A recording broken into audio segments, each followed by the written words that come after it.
Dzień witam. Herzlich willkommen. I'm very pleased to be here today.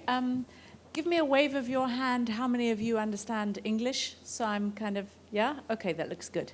So I've got a good idea of how much people are understanding here. Okay. Ja pomogę w razie czego. So I'll be at your service and I'll try to help you as much as I can. Okay, I'll try to speak slowly and I'll always take a break so that the translation can take Thank you place. very much. Okay, we've seen a couple of figures on Fairtrade Poland, and my introduction will simply start with putting it into the German context.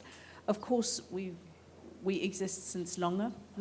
Fairtrade Germany was founded in 1992. I joined 2002, so we've been quite a far way since then. And have now reached over 1.6 billion euros. But we started in a modest manner with Lidl joining us in 2006, and then as Tomasz told you, a good development thanks to the Fairtrade sourcing ingredient, or the Fairtrade Cocoa program as it was called then. Okej, postaram się to wszystko zrekapitulować. Zaczęliśmy również skromnie w 2005 roku. Ten slajd pokazuje też rozwój, dynamikę sprzedaży. Jak widzimy od 2014-15 to znaczny wzrost jest podyktowany właśnie wprowadzeniem tego modelu, o którym wspominał Tomasz, czyli Fairtrade Cocoa program głównie, ale też dotyczącym bawełny. I obecnie sprzedaż szacuje się na poziomie 1,6 miliarda euro. Okay, this turnover we manage at the moment, or this turnover comes through over 400 licensees working on the German market, quite a few of whom are also present in Poland. The most well-known German retailers, but I think Tchibo also works here in Poland with various products. And at the moment it changes, but we've got something like 5,600 products that are being sold on the German market. Więc obecnie rynek niemiecki to ponad 400 licencjobiorców. Niektórzy z nich są obecni również w Polsce. Tchibo, Lidl, Aldi i inne firmy. Jeżeli chodzi o liczbę produktów, to ona przekracza 5600 poszczególnych produktów ze znakiem Fairtrade obecnie. I've brought 4 trends with me today that I'd just like to talk to you about, things that are happening on the German market that I hope maybe might find some interest also on the Polish market. Maybe you have other ideas, so I'd be happy to have a discussion on this afterwards. But the 4 key words that I've brought with me is beyond certification. I think Tomasz has already mentioned that. The increased interest by businesses in supply chains and impact. You can go. Yeah? Fridays for Future, I think, is probably something that that happens here on Polish streets too. So that's not unfamiliar, but we have a specific answer to this to this civil society mobilization. Fairtrade sourcing is also a topic that Tomasz mentioned this morning, and sustainable fashion, which is the area I've been working in since 2012. Więc chciałbym się z wami dzisiaj podzielić takimi 4 trendami, które występują w Niemczech w związku z Fairtrade. Pierwszy to jest poza certyfikacją, czyli w jaki sposób firmy interesują się tym, jak działa ich cały łańcuch dostaw i jaki mają na niego wpływ. Kolejny odnosi się do takich wydarzeń z ostatniego czasu, czyli Fridays for Future. My to znamy jako młodzieżowy strajk klimatyczny między innymi. Fairtrade ma tutaj odpowiedź na to również, czy produkty, które wpisują się w tę troskę młodych ludzi o klimat i w walkę o świat, o zachowanie i walkę ze zmianami klimatu. Fairtrade Sourcing, czyli nowy model, elastyczny model pozyskiwania, to jest to, o czym już wspominał Tomasz, to jest to, co pozwoliło większej liczbie rolników wejść do systemu Fairtrade, zwiększyć sprzedaż na zasadach Fairtrade. Początkowo obejmowało kakao, cukier i bawełnę, ale wraz z wprowadzeniem modelu Fairtrade Sourced Ingredients, czyli FSI, który już będziemy mogli w sklepach obserwować również w Polsce, rozciąga się te możliwości na wiele innych produktów. Ostatnią rzeczą, o której chcę powiedzieć, jest zrównoważona moda. A chciałem powiedzieć właśnie o tym, w jaki sposób rządy czy władze wspierają aktywności na rzecz zrównoważonego łańcucha dostaw w przemyśle modowym. Thank you. Now, I'm starting with a topic that is part of my Beyond Certification trend, with a topic that is of interest both for businesses and for NGOs. What I brought with me is some excerpts from the supermarket check that Oxfam did with a number of leading retailers throughout Europe. I think there's some retailer representatives here in the room, so they might have heard of it. What this study is about is basically, it's a questionnaire that was sent to leading retailers within Europe, inquiring about how they deal with transparency in their supply chain, whether they know their supply chain, addressing empowerment for workers, in how far retailers do that, in how far they know or address issues that are important for small farmers, and also how they address equal opportunities for men and women. And this is what was included in the questionnaires, and the 2018 results were modest, to put it mildly. I think it came as quite a shock to retailers that the ratings came up so badly. But I think retailers in Germany took the opportunity to approach this in a very positive manner, and you'll see from the results on the next page that they have made big progress since then. And we helped them with this, because fair trade standards cover a lot of aspects that refer to human rights due diligence. We performed a benchmark that we gave to them for this and supplied them with support when answering these questionnaires. I'll let the translation go ahead before showing the results in 2019. Więc chciałam powiedzieć o takim badaniu wykonanym przez organizację Oxfam. To się nazywało Oxfam Supermarket Check, w którym to firmy, głównie sieci handlowe, dostały pytania na temat przejrzystości w ich łańcuchu dostaw, pytania o to, jaką odpowiedzialność odczuwają w związku z prowadzeniem swoich łańcuchów dostaw, jak czują się odpowiedzialne, pytania o zarobki w ich łańcuchach dostaw, nie tylko w Europie, ale w całym globalnym, na całym świecie, i pytania o równe szanse dla kobiet i mężczyzn z globalnego południa. I te wyniki pierwsze, badania, które było przeprowadzone w roku 2018, były umiarkowanie pozytywne, że tak eufemistycznie można to nazwać. Sieci były bardzo zdziwione tym, jak niewiele wiedzą na temat swoich własnych łańcuchów dostaw. Natomiast jaką rolę odegrał tutaj Fairtrade? Przede wszystkim taką doradczą i dostarczyciela informacji, to znaczy jednym z działań, które Fairtrade podjął, jakby sieci, pomimo tego, że ten wynik negatywnie ich zaskoczył, to znaczy tej niskiej samoświadomości na temat tego, jak wygląda ich łańcuch dostaw, szukały odpowiedzi na to, jak to zmienić i jak chciały wypaść lepiej w kolejnym badaniu oczywiście. Więc tutaj Fairtrade zestawił te wymagania Oxfamu i wymagania w zakresie należytej staranności w obszarze praw człowieka ze standardami Fairtrade i udzielał też informacji na temat zgodności z tymi wymogami w poszczególnych kategoriach produktów Fairtrade. Więc czy Fairtrade Deutschland pełniło taką rolę doradczą dla firm, które chciały się dowiedzieć więcej na temat odpowiedzialności w swoich łańcuchach dostaw. Okay, now I hope you take a good look at the results here on the chart for Aldi on this page before I switch to the next one. Proszę o to, abyście przyjrzeli się Państwo tym wynikom z prawej strony, zwłaszcza wynikowi, który zanotował Aldi. To jest wynik tego pierwszego badania. So these are the results of the 2019 study that was performed with not only with German supermarkets, but this is the excerpt of the German situation.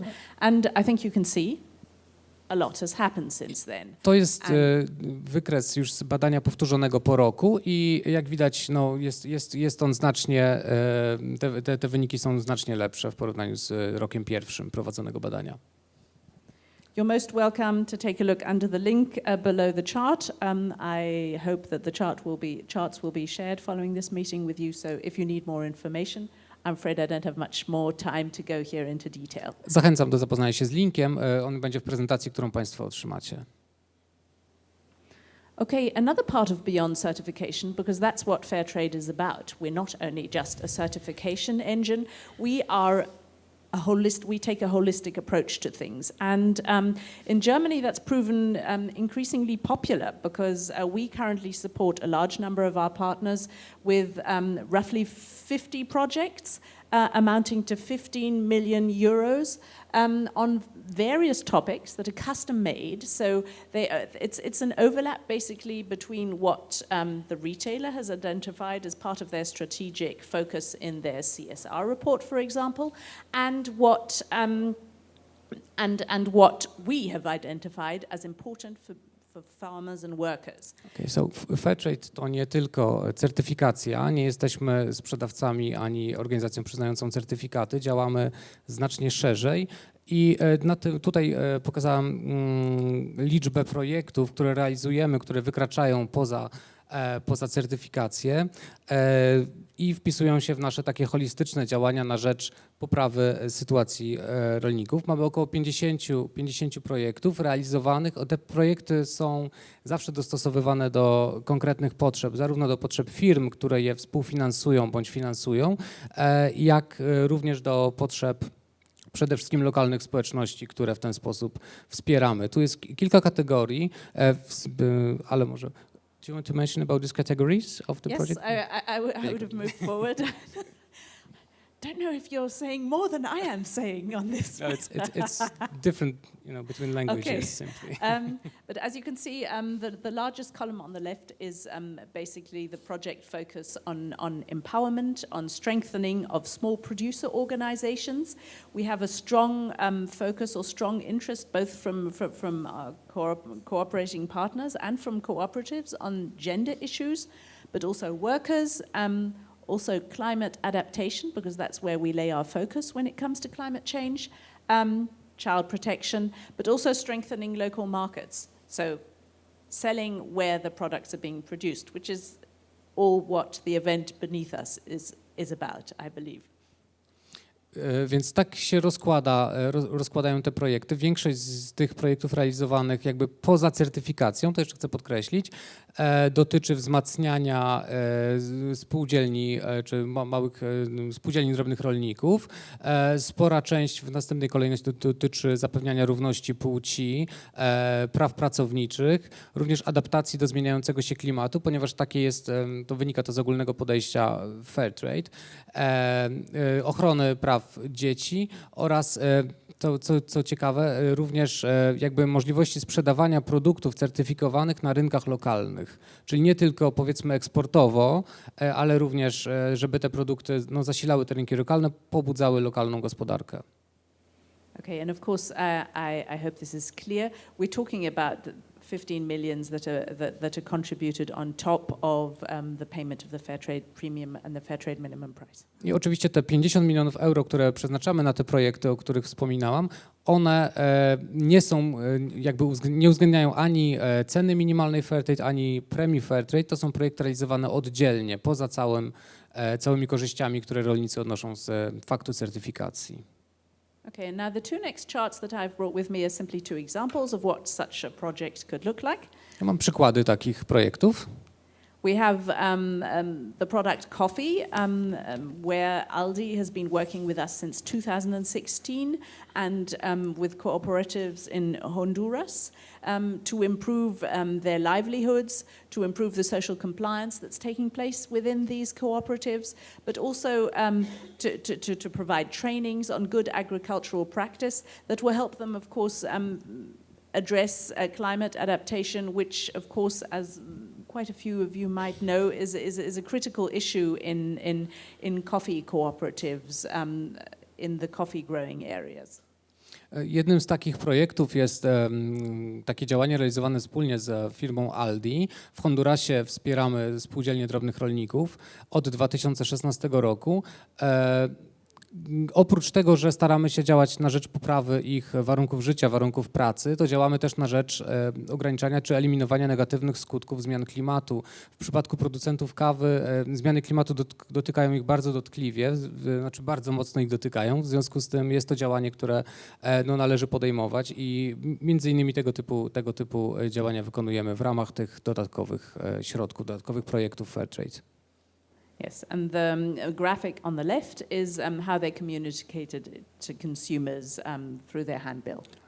A z lewej strony widzimy, w jaki sposób Aldi komunikuje fakt zaangażowania poza certyfikacją, poza tym, że te produkty sprzedaje, w jaki sposób komunikuje zaangażowanie wspólnie z Fairtrade na rzecz poprawy losu drobnych rolników z Hondurasu. The second example I'm bringing with me is a project that I actually set up with Aldi South and Aldi North. It's about providing, it's got a very specific goal. It's about increasing or enabling the access for two cooperatives in Kyrgyzstan and Tajikistan to a GMO-free seed. This is a critical issue, especially in a crop where GMO contamination is so widespread, and it means massive costs for these farmers when they try to access GMO-free seed. The attractive part about it is that it's connected to a product, and it's connected to this bedding that you see on the picture. This is a yearly promotion that takes place in the Aldi markets.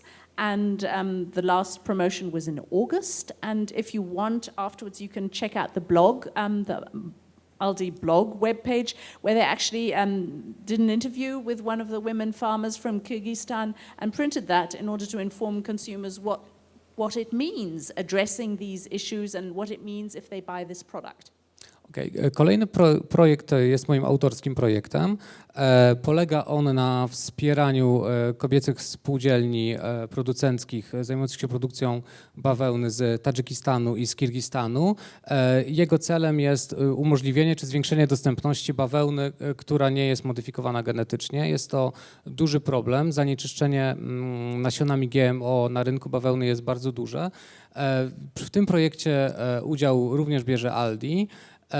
I co ciekawe, realizacja tego projektu jest połączona z promocją ze strony firmy. Widzimy tutaj przykłady pościeli, czyli konkretnych produktów, które jakby bezpośrednio odwołują się do realizacji tego projektu. Więc tutaj firma ma duże pole do działania też swojego komunikacyjnego. Okay, I'm moving on to a somewhat different topic, but it's also related to beyond certification, because our support to partners is that we've developed this tool, the Fairtrade Code. We've been offering this actually, I think it must be at least 10 years. And now we are simply observing that the interest on retail side, the interest by licensees to demonstrate, to show the consumers that buy their products, this is where it comes from, and these are the people you're supporting when you buy this product. And this is what we do with the Fairtrade Code. And during the last 1 or 2 years, the number of products that apply the Fairtrade Code, this is an optional addition that licensees can take advantage of, has grown immensely. And it's very, technology makes it possible. At the moment we're working with figures, but of course you can do this with a QR code that's directly on the package that you can photograph and the consumer knows straight away. This is where my product comes from. These are the people that I benefited when I buy this product.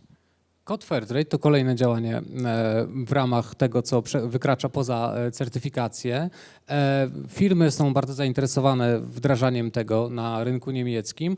Kod Fairtrade w skrócie polega na tym, że po wpisaniu kodu do wyszukiwarki pokazują się informacje na temat łańcucha dostaw, czyli jesteśmy w stanie sprawdzić, z jakiej spółdzielni pozyskana została kawa, którą pijemy, na przykład, czy banany. W związku z tym cieszy się to bardzo dużą popularnością, ponieważ umożliwia firmom jakby lepszą komunikację swojego zaangażowania i poprawia ich transparentność w łańcuchu dostaw. Okay. Na razie jest to opcjonalne, ale jakby zainteresowanie firm tym rozwiązaniem rośnie. Cieszy się dużym zainteresowaniem, dużą popularnością. Okay, there's a little mistake in this chart. I'll leave it up to you if you can spot it. Na tym slajdzie jest drobna pomyłka. Jeżeli ktoś zobaczy, to wygra sok. Yeah. my assistant helped me with the presentation, and this morning when I was going through it, I did spot it, but yeah, we'll see if you spot it too. But what the chart is actually about is about physically traceable orange juice. Orange juice or juice isn't always physically traceable, but both Rewe, those are the two products on the right, and Aldi, that is not the product on the left, both consider this issue to be so important that they've introduced two products or three products onto the market that clearly demonstrates that the product is physically traceable. Na tym slajdzie widzimy 3 soki. Ten z lewej został umieszczony przez pomyłkę, to znaczy Aldi posiada w ofercie sok, o którym mowa, natomiast zdjęcie nie przedstawia tego soku. O co tutaj chodzi? Chodzi o fizyczną identyfikowalność. Generalnie na rynku przetworów owocowych bardzo trudno o zachowanie fizycznej identyfikowalności, natomiast jest to kwestią tak ważną dla konsumentów, że Penny, Rewe i Aldi zdecydowali się na wprowadzenie takich produktów do swojej oferty. Fizyczna identyfikowalność to znaczy, że te soki nie trafiają do jakiejś przetwórni wspólnej, czy owoce nie trafiają do wspólnej przetwórni, tylko są przetwarzane oddzielnie i także jesteśmy w stanie prześledzić, z jakiego gospodarstwa zostały pozyskane. I'm moving on to the next trend. Or do we do a question round at the end? Yeah. Okay. Pytania na końcu, jeżeli będą jakieś. Okay, Fridays for Future. I'm not sure how many of you have got children, but they're out on the streets, and we actually joined them in the end of September for demonstrations, and it was quite a big group, at least in our city where our office is, Cologne.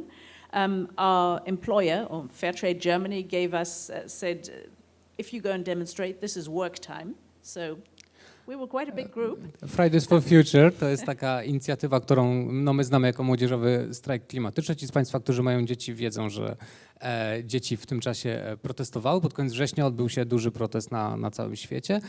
Nasz pracodawca, czyli Fairtrade Germany, czy Fairtrade Deutschland, pracodawca stwierdził, że jeżeli będziemy na tym strajku, to możemy sobie wziąć, to znaczy możemy wziąć wolne i iść na ten strajk. Więc było nas tam całkiem sporo, ale sprawa jest oczywiście poważna. What I brought with me is also an exemplary product, so a real offer for committed civil society or committed consumers to go ahead and act by buying this product. This is a project called Plant for the Planet. You can definitely check out the website because there's a lot more on this website. And the idea of the project is clearly to communicate to consumers where are the costs, or where does the price that you pay for this product and where does it go, and what do we do with it? Tutaj widzimy produkt, który powstał właśnie zinspirowany z akcją klimatyczną i na tym produkcie widać, to jest produkt wyprodukowany przez fundację, czy w ramach projektu Plant for the Planet. I tutaj na tej tabliczce czekolady widzimy dokładny rozkład kosztów, znaczy co trafia, ile i jaka część kosztu czy ceny tej czekolady na co jest przeznaczona. So this chocolate is 100% climate neutral. 20% of it goes to growing new trees. 18% is necessary to produce it. 21% is what goes to fair trade, or what goes to the fair trade farmers who provide the product, so the raw product that has been used in the cocoa that has been used in this product. 10% goes to educating children to become climate ambassadors. 17% is, of course, transport taxes and all these kind of inevitable things that are always part of a product. And 14% combining the South aspect with the regional aspect, namely milk from the region, as that does not make sense to source it from the south. Okej, więc tutaj widzimy ten rozkład, ta cena rozkłada się następująco. Ta czekolada, ten produkt jest w 100% neutralny pod względem emisji CO2. 20% trafia środków zasilaczy, umożliwia nowe nasadzenia nowych drzew. 18% jest przeznaczone na, what's the 18%? The 18% is The like 18% is for the production, climate neutral production. Okej, So więc to są koszty związane z neutralną dla klimatu produkcją.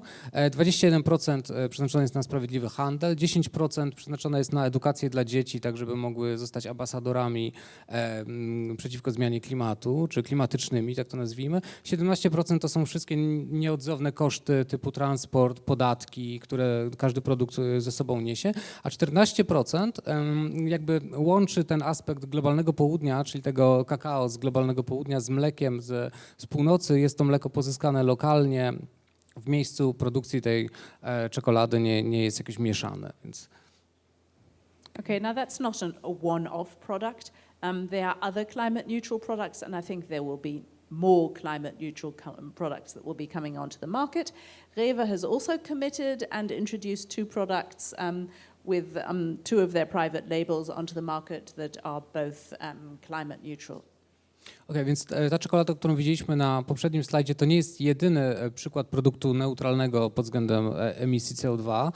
Tutaj widzimy dwa produkty marki własnej sieci Rewe, która również wyprodukowała produkt neutralny klimatycznie. I zauważamy, że tak według nas ta tendencja będzie wzrastać, liczba tych produktów będzie się zwiększać. Okay, now I had translated this chart this morning, but somehow it hasn't come through. So you're going to have to bear with the German that I've got on this.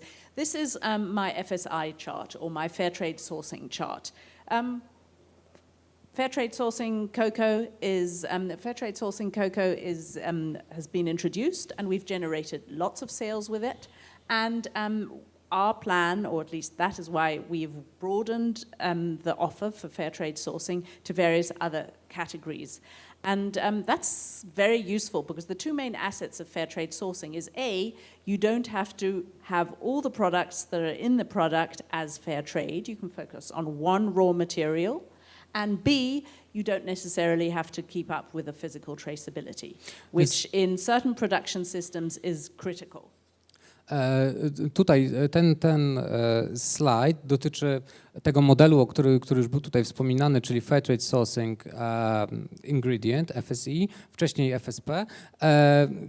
Ten model został najpierw wprowadzony dla kakao i był to wielki sukces. Sprzedaż kakao na zasadach Fairtrade znacznie wzrosła i dlatego podjęto decyzję w związku z tym o tym, żeby rozszerzyć to również na inne produkty. Dlaczego jest to tak bardzo istotne? Są takie dwa czynniki, które wpływają na jakby dużą popularność tego modelu, takiego elastycznego modelu pozyskiwania. Po pierwsze, nie trzeba mieć wszystkich składników Fairtrade w produkcie, czyli można skupić się na jednym, na przykład na wspomnianym kakao, żeby produkt nosił odpowiedni znak Fairtrade. I po drugie, fizyczna identyfikowalność również nie jest już problemem. To jest coś, co w przypadku bardzo dużej produkcji może stanowić duże utrudnienie, więc po zdjęciu tych dwóch przeszkód zauważamy, że tak jak pokazał przykład kakao, rośnie sprzedaż czy pozyskiwanie surowca na zasadach Fairtrade. Okay, and the great thing about Fairtrade sourcing is that it covers the six main assets that are core to Fairtrade. So the Fairtrade minimum price, the Fairtrade premium, empowerment of workers and involvement and participation of workers, independent certification and verification of the quality of the quantities that have been bought in mass balance, ban of child labor, and finally also climate adaptation and an environment-friendly production.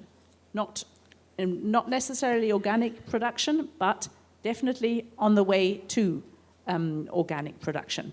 I've brought three examples of products that work well with this. The Davet convenience rice was introduced at Anuga on the 7th of October. This is the concept that makes sense for convenience products, for mixed products, for composite products with various ingredients. And so this is what was launched at Anuga. Then you can have Fairtrade flowers and bouquets, which also is quite helpful. And another project that I've started up with workwear partners in Germany, and that will be launching, I think, the week after next at the Workwear Fair A+A in Düsseldorf, is a large commitment by workwear manufacturers in Germany, quite a few of whom I think also produce in Poland, maybe, or at least production focused in Eastern Europe. And I brought one of them with me, Weitblick, who is also one of the partners who supplies a lot of the retailers with the uniforms and the workwear they need in their stores for their employees, whether they're serving at the counter or whether they're at the cash desk.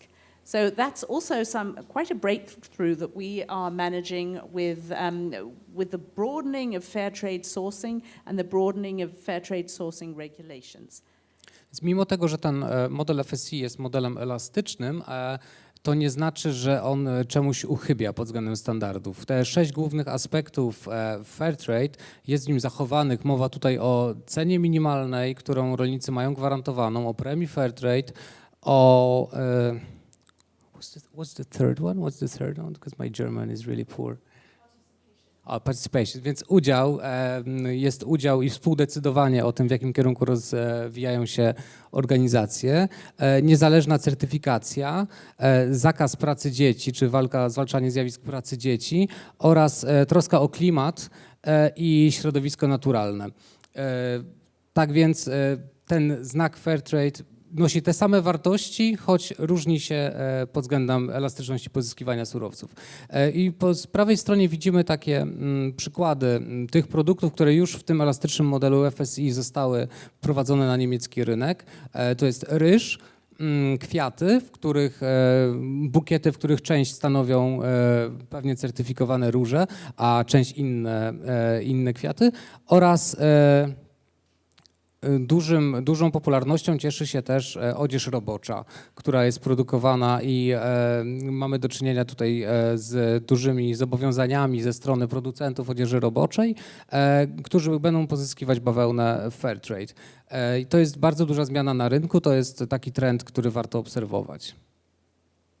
Okay, I've actually got only one more chart, if I'm not entirely mistaken, yes. And it's a bit of a pity because I'd added a chart this morning to unfold my last trend that I wanted to present to you, but well, the rest I'll do by words. And I think most of you will be able to refer to what I'll be mentioning. Okej, miałem jeszcze jeden slajd przygotowany, ale niestety techniczne problemy spowodowały, że zniknął, ale postaramy się o nim opowiedzieć. Okay, so my last trend is about sustainable fashion, but it's interlinked with also another global campaign, which is also, I am 100% sure if Maria is sitting here, is present in Poland. The fashion revolution, it's celebrated is the wrong word. Celebrated, yeah. It takes place, the campaign takes place in the end of April, and it's about not forgetting how long textile supply chains can damage the people who are involved in this supply chain, but at the same time generating awareness with consumers. And this takes place all over the world. It takes place in Poland, it takes place in Germany, it takes place in the UK, and it generates activity on other levels, such as the government. Ostatnim trendem, który chciałam tutaj omówić, jest zrównoważona czy odpowiedzialna moda. I ma ona jakby związek, to o czym będę mówić, ma związek z Fashion Revolution. To jest wydarzenie, które odbywa się pod koniec kwietnia co roku dla uczczenia ofiar katastrofy Rana Plaza, bodajże z 2013 roku. I to jest wydarzenie, które ma przypominać o tym, jak globalne marki, jak duży wpływ mają one na życie i warunki życia i warunki pracy milionów ludzi. Yeah, I think maybe it has a little bit to do with the fashion revolution, that sustainable fashion is one of the favorite topics of our development minister, Minister Müller. And he first started by establishing the so-called Textilbündnis, or the Textile Partnership, which he established in 2015. and which includes about 50% of the German textile sector and incentivizes activities by all these partners in various areas of their supply chain. This is something we're actively involved in, and it's definitely got things moving in the textile sector. It's not a topic that you can just be quiet about and avoid.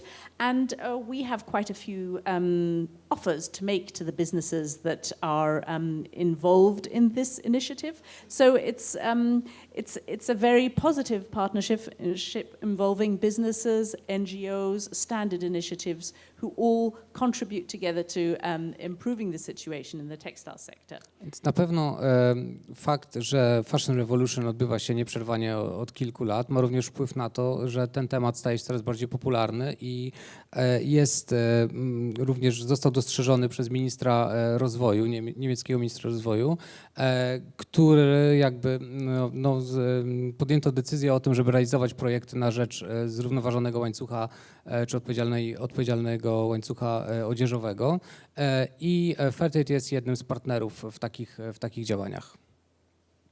Okay, and Minister Müller's newest creation is the grüne Knopf. That means green button in English, and it's a meta brand that appears on textiles that are sustainable on the CMT, so on the manufacturing level and on the dyeing level. That means they comply with ILO core criteria and certain organic criteria. And the aim of this brand or this mark is to make sustainable fashion recognizable for consumers. The Fairtrade textile standard is recognized as one of the standards that will aid the compliance with the requirements for this brand. And it was launched in September, and as you see, I've included an Aldi handbill on the side. Aldi and Lidl are already very active on this. And it's definitely creating more discussions, more awareness on consumer side, and I think that's where the path is going. Although I think the food industry started up with sustainability a lot earlier, but I think the textile sector has now understood that this is their bid, and this is where they've got to start now. And I am going to end. Thank you. Okay, so maybe I'll just, if you could just revert to that slide and I'll do a few words. Więc ten znak, zielony guzik, został wprowadzony właśnie przez Ministerstwo Rozwoju, kierowany przez ministra Müllera. I jego zadaniem jest ułatwienie rozpoznawania odzieży, która została wyprodukowana w sposób zrównoważony, w sposób odpowiedzialny. I bawełna Fairtrade jest jednym z rekomendowanych surowców, które jakby mogą być wykorzystane do produkcji takiej odzieży. Również ten znak dobrze został przyjęty przez firmy, między innymi przez Aldi i Lidla, które aktywnie komunikują swoje zaangażowanie w tym programie. I mimo, że, tak tytułem podsumowania, mimo, że w branży żywnościowej Fairtrade czy w ogóle zrównoważona produkcja została rozpoczęta dużo wcześniej, to uważam, że odzież czy branża odzieżowa to jest taki trend, który będzie się bardzo mocno rozwijał i warto zwracać na niego uwagę.